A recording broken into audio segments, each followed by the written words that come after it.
In the theatre of war, the difference between a successful extraction and a total loss often hinged on a soldier's ability to manipulate the environment using nothing but chemistry and scavenged waste. We are looking at a specific, forgotten piece of fieldcraft known as the Atten Recounts light, a method that allows you to generate a steady, glowing illumination source by combining common iron oxide with household-grade acetic acid. This is the soldier's secret light hack that still works today. Rust plus vinegar survival trick, and it remains one of the most effective ways to produce light and heat when modern batteries or fuel sources are completely exhausted. Before we break down the molecular process and the field application of this technique, make sure you subscribe to Atten Recounts right now. By joining this channel, you are helping to preserve these vital historical survival methods and ensuring that the ingenuity of past generations is never truly lost to time. The battlefield chemistry of iron and acid provides a unique tactical advantage when resources are scarce. At its core, this trick relies on the creation of ferric acetate, a compound formed when you introduce an acid to oxidized iron. During the World Wars, soldiers would scour the ruins of bombed-out structures or search through discarded supply crates for rusted nails, shrapnel, or decaying wire.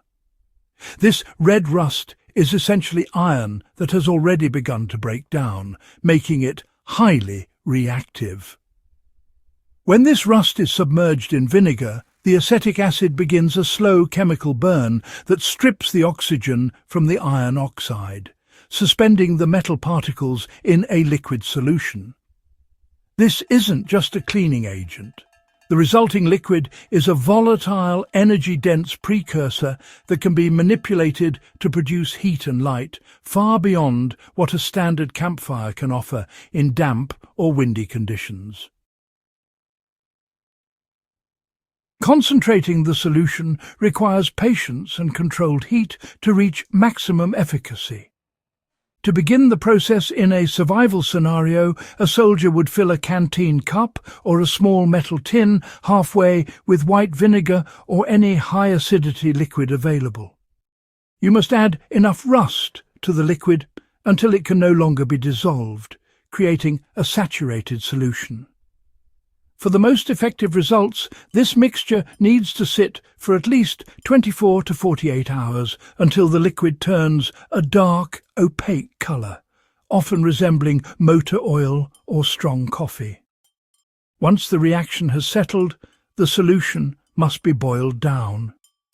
As the water and excess acid evaporate, the iron acetate becomes more concentrated. You are looking for a syrupy, viscous consistency that clings to the side of your container. This concentrated iron liquor is the actual fuel source that will be used to create your light. Creating a reliable light source involves treating natural fibres with the resulting iron liquor to produce an incandescent glow. In the field, a soldier would take a strip of cotton from a torn garment or a length of hemp rope and soak it thoroughly in the concentrated solution. Once the fibre is saturated, it must be dried, often by placing it near a fire or inside a pocket. When the treated material is dry, the iron acetate is deeply embedded into the individual fibres. When you ignite this treated material, it does not just burn with a standard flame. The metal particles within the fabric begin to incandesce. This creates a much brighter, more consistent light than a normal candle or torch, acting as a primitive version of a modern lantern mantle. The light produced is steady and less susceptible to being extinguished by a light breeze, making it an ideal signal or a way to illuminate a small dugout or foxhole without the heavy smoke of a traditional torch. This method serves a secondary purpose by protecting vital steel equipment from further corrosion through a controlled chemical reaction. Beyond its use as a light source, the rust and vinegar solution was frequently used by soldiers to maintain their blades and tools in high moisture environments. By submerging a clean steel tool into the boiling solution of iron acetate, you trigger a process similar to industrial parkerizing or bluing. This creates a thin layer of magnetite on the surface of the metal, which acts as a sacrificial barrier against the elements. A soldier who utilized this trick wasn't just solving a lighting problem. They were ensuring their survival knife or bayonet wouldn't succumb to deep-seated pitting or structural failure. This dual utility is why the hack was so highly prized. It addressed the two most common threats in the field: the darkness and the degradation of essential equipment. Practical application of this knowledge starts with identifying the right type of rust and ensuring the acid levels are sufficient for the reaction. If you are attempting this today, you should look for red rust rather than black rust, as the red variety is more chemically active for this specific purpose.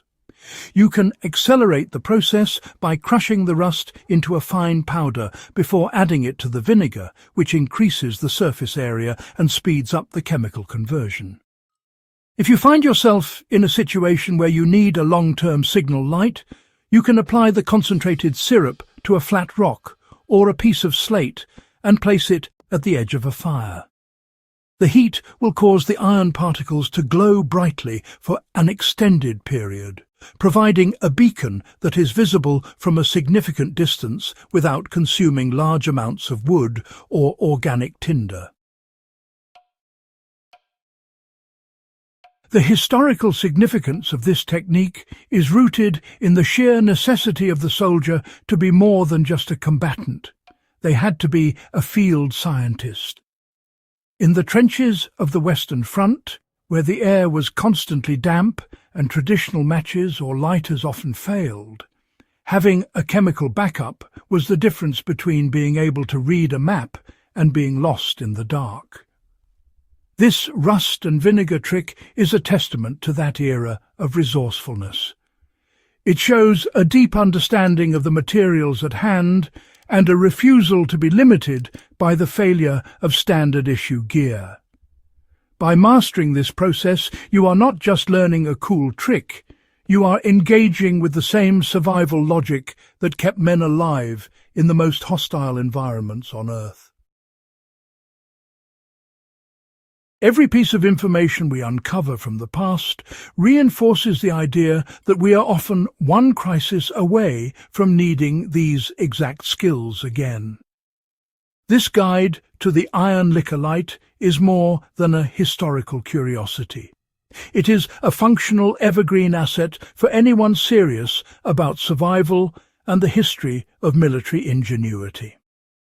If you found this information valuable and want to see more deep dives into the forgotten tactics of the past, please share this video with your fellow history buffs and survivalists. Make sure to subscribe to Atten Recounts so you never miss a lesson on the grit and intelligence of those who came before us. Your engagement helps us keep these stories and skills from fading into obscurity. Stay vigilant, stay prepared, and keep exploring the history that matters.